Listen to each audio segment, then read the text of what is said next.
Hey everyone, what's up? This is Disney65 on here, and since we are almost at the end of 2018, I have decided to do a list of films I've seen so far this year. I have 3 more left to watch, so I will actually make a list probably in January, no, do you know what? The end of December, the end of next month.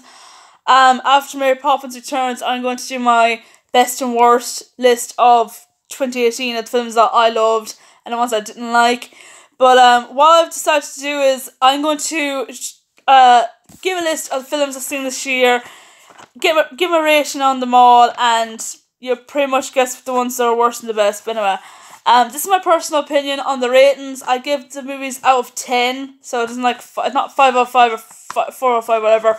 I go by 10s for my ratings. So yeah, there's about 2 films on here that came out last year, but I still have them this year. So there may be a tiebreaker in my list of films that I liked of the best and the worst of the year. So without further ado, this is in no order. Here we go, and I'm going to give my ratings of the films as well, and just a brief synopsis of each film that I've seen. So here we go. The Greatest Showman, I gave the movie a 10 out of 10. I thought it was brilliant. I loved the music. I thought Hugh Jackman stole the whole film. It's based on a true story. I thought it was brilliant. Possibly my favourite film, along with another film that's on this list as well. So yeah, again, brilliant film. Loved the songs as well. I bought the soundtrack as well for the film. Totally loved the film. Coco, I gave the movie 8 out of 10. It's kind of like the Book of Life. I think it ripped off the Book of Life, in my honest opinion. It's the best Pixar movie I've seen. To be honest, not really, but I did like the film overall. The only thing is that the main character is called Manuel, and it's called Coco. Like, Coco's the old woman, and I was like, why is it called Coco then? It should have been called The Land of the Living or something, because there's no character called Coco, only the old woman. But yeah, I gave the movie an 8 out of 10. Next up, Ocean's 8, which starred a whole load of female celebrities, from Sandra Bullock, who returned from acting after a 3-year hiatus. The last film she was in, was Minions, where she voiced Scarlet Overkill, but this is her first live action film in like 3 years, in a long, long time. She's been acting since then. I got the movie 8 out of 10. It also has Anne Hathaway, Helena Bonham Carter, Cate Blanchett, who worked with Helena Bonham Carter in Cinderella, that's a film I love. Mindy Kaplan and Sarah Paulson and Rihanna. Yeah, even Rihanna's in this movie. It's a good film. It's good heist comedy. I loved it, so I'll definitely get a DVD for the Christmas. Avengers Infinity War, I gave that movie a 2 out of 10. It was possibly the worst film I saw this year. It was terrible. I don't know why, I just thought it was terrible. It was all over the place. There was too many characters going on, too many things going on, and quite possibly it's the worst film of the year for me. So yeah, if you want to know what the worst film of the year for me was, it's gotta be Infinity War. It was shit, excuse my language. The Incredibles 2, gave the movie a 7 out of 10. I thought it was a very good film. It's a follow-up to the first one, which came out in 2004. It's a continuation of that. There's 2 villains, I believe, in this one. I have to get the DVD to watch it again. I believe there's 2 villains in this movie. It's a very good film overall. Like, the animation is beautiful. It's a good film. I really enjoyed it. Jurassic World Fallen Kingdom, I gave the movie an 8 out of 10, the same as Ocean's 8 and Coco. Good film, good special effects, like you swear that the dinosaurs were real. It was really, really well done. Bryce Dallas Howard is in this movie with Chris Pratt, like the first one, because it's like a spin-off, or is it a remake? I think it's a remake of the old Jurassic Park films, which had Sam Neill and, oh god, Jeff Goldblum, who also makes a cameo in this movie, by the way, in the ending and the beginning of the film. Which I kind of wanted more Jeff Goldblum, but you know what? It's a good film, obviously. I thought it was good. I liked the twist as well, involving a certain character who is actually a clone. I'm not going to say who the character is that's the clone, spoiler alert, but there's a clone in this movie, and this person doesn't know it's a clone at all. Yeah, you know, you have to find that movie yourself. It's a good film. I enjoyed it. Next up is possibly my favorite film of the year, hands down. I loved. It's gotta be a toss up between this and The Greatest Showman. It's gotta be A Star Is Born. Oh boy, who knew Bradley Cooper could sing? I swear to God, that guy is like the next Hugh Jackman. He can act, he can sing, and he can dance. He doesn't dance in this movie, but he danced in Silver Linings Playbook, which I saw last night. He was brilliant as the main lead, Jackson Maine, who struggles from alcohol and drugs and suicide. Because this movie is really focuses on those three subjects. Lady Gaga, she surprised me. I'm not a fan of Lady Gaga, but I think I am now because she was brilliant as Bradley Cooper's love interest in the film. I thought she was brilliant. The music, like The Greatest Showman, I could listen to that soundtrack on repeat. I have in my iPod. I bought the soundtrack yesterday. I could listen to them song. I mean, the saddest song is definitely "I'll Never Love Again," which is like the ending song. If you want to know what happens in the movie, check out my spoiler review of the film because I love the film so much. It's brilliant. Bohemian Rhapsody is the next one I saw. I saw that film yesterday.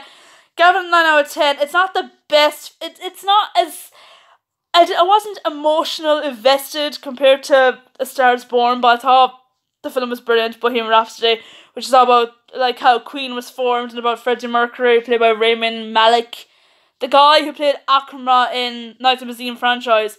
He did a very good job as Freddie Mercury. I swear it was him with the buck teeth and the way he goes, "Fabulous darling, I would talk and he walk." He kind of does this, which is kind of like surreal. He was brilliant as Freddie Mercury. Like I said, it was just brilliant.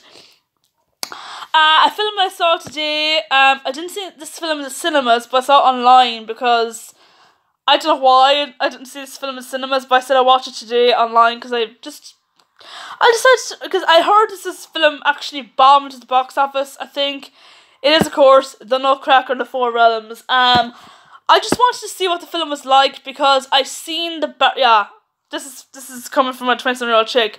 I seen the Barbie version and I saw another version of the film as well, The Nutcracker. Oh god, it was from Jetlag or something. About this girl called Clara who she gets this gift of the Nutcracker and he becomes human. He's actually a handsome prince in the end. This film, however, no handsome prince because Keira Knightley was like, "Oh, Cinderella and the Little Mermaid is banned in my household because you don't really need a prince in our lives and the women don't really need a man to save them." I was like, what the But yeah, she's in the film as well. Just to let you know, she plays the Sugar Plum Fairy and by God was she irritating as fuck in this movie. She's like, "Oh my god, I talk like this.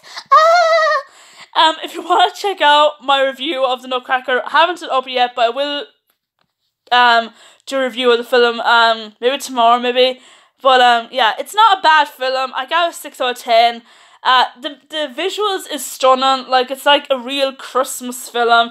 The girl who plays Clara, by the way, she was in Twilight Breaking Dawn Part 1 and 2 as, check this out, Bella Swan and Edward Cullen's daughter. And I was like, oh my god, that girl is so grown up right now. It also stars Helen Mirren and a cameo, because he's not in this movie for too long, Morgan Freeman. Yes, Morgan friggin' Freeman, the man from The Shawshank Redemption, the man from Bruce Almighty, the man from, oh god, I forget the bucket list, was in this movie as Clara's grandfather, I guess. He had like a black patch in his eye and was really, yeah, it's still a good film. It's not a bad film. I thought it was going to be the worst. It's not the worst. It's like Avatar, because Avatar was brilliant for the visuals, but the story was bah, if you know what I mean, with Avatar. That's what it reminds me of. Not really, but the visuals is brilliant. Like, you know, what I'm trying to say is, like, it's like Avatar with the story, because the story of Avatar wasn't that great. It's like a rip-off of Pocahontas. But, the visuals was brilliant in Avatar, but this is the same. The visuals in The Nutcracker is stunning. And if you're into Christmassy movies, then this movie will... You'll like it. If you got little girls who love Disney movies and princesses and all that stuff, and yeah, that has a feminist side to it, check it out. I thought it wasn't bad. I enjoyed it. I'm not gonna lie, I enjoyed the film. Sorry, critics, I enjoyed the film. Another film I saw this year as well is Christopher Robin. I got it for them 7 out of 10. I come up actually higher when I watch it again. It's out on DVD next month, so I'll definitely get a DVD. This one starred Ewan McGregor. This is his second Disney film. The first one he was in was Beauty and the Beast, which is my favourite film of last year, and one of my favourite films of all time. It's actually my favourite live action Disney remake of all time. My favourite Disney live action movie, yeah. He plays the title character who he ends up meeting Winnie the Pooh and Tigger and Piglet and all of them again in Eeyore, and he kind of forgets like about them. It's kind of like the way I describe this movie. It's like Hook. Sorry, it's like that film Hook with Robin Williams, Gareth Soule, and Dustin Hoffman, because you got the cynical guy who isn't into childish things anymore. He's a married man. He's got a daughter. Then his childhood friends come back and they go, "You have to come back to the Forest Acres, the 1,000 acres or whatever." And of course he's like, "Oh, poo," and yeah, because in trouble his world. But yeah, it's a good film. I thought it was very, very good. I love Winnie the Pooh, so yeah, I love the film. Next up is a movie that surprised me, actually. It's Mamma Mia 2. I got the film a 8 out of 10.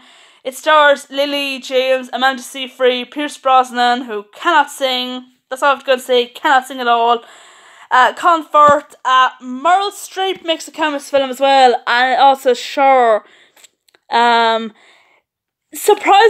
it's actually better than the first one. I did not like the first one at all. I don't know why. I found it was kind of But the only thing I have with this film is that it doesn't tell you how Meryl Streep's character dies. Yeah, spoiler alert, she dies in this film. And there's like a lot of flashbacks involved. But it wasn't it was a good action film. Me and Mum went to see it and we both enjoyed it. It was actually the most surprising film I saw this year, actually. Another film I saw this year as well is Love, Simon, which I actually have forgotten about. I actually saw the film. This film stars Jennifer Garner, that guy, that cute looking guy from Life is Noel, Josh Duhamel, and I forget the guy who plays Simon again. God, I forget the guy who plays Simon, but anyway, the movie's about this guy called Simon. He's actually comes out as gay, and he's got this crush on the guy he met online called Blue. That's all, his name's Blue. And he kind of has to find out who Blue is, if you know what I mean. Blue is. There's a lot of twists and turns in this movie. I was kind of frustrated. I got this movie a what? A 9 out of 10, actually. I thought it was very, very good, very cleverly well done. It's directed by the guy who directed Life is Note as well. Yeah, it's a good film. I enjoyed it. I thought it was very, like I said, it got a good twist in it. And yeah, I really enjoyed it. So yeah, that is my my overall films. The next films I have to watch is The Grinch, which is the remake of the 2000 film, which was a live action. It was directed by Ron Howard. Jim Carrey's in that film. There's a remake of it this coming week with Benedict Cumberbatch as the Grinch. Surprising. I'm also going to see... Oh god, what's the films I have to see yet? Wreck-It Ralph 2. I'll do a review of that film as well. And which I'm looking forward to see as well. And the last one, Mary Poppins Returns, which had Emily Blunt, Meryl Streep was in this film as well. Surprise, surprise. Angela Lansbury, Dick Van Dyke, Lin-Manuel Miranda's in this film as well, and Ben, the guy who voices Paddington Bear in the Paddington film is Ben Whishaw or something like that, and Emily Mortimer is in the film as well. It looks brilliant, by the way. So they're the 3 films I have to look at. There could be more, God only knows, but that's it for me. Thanks for listening and see you next time. Bye bye.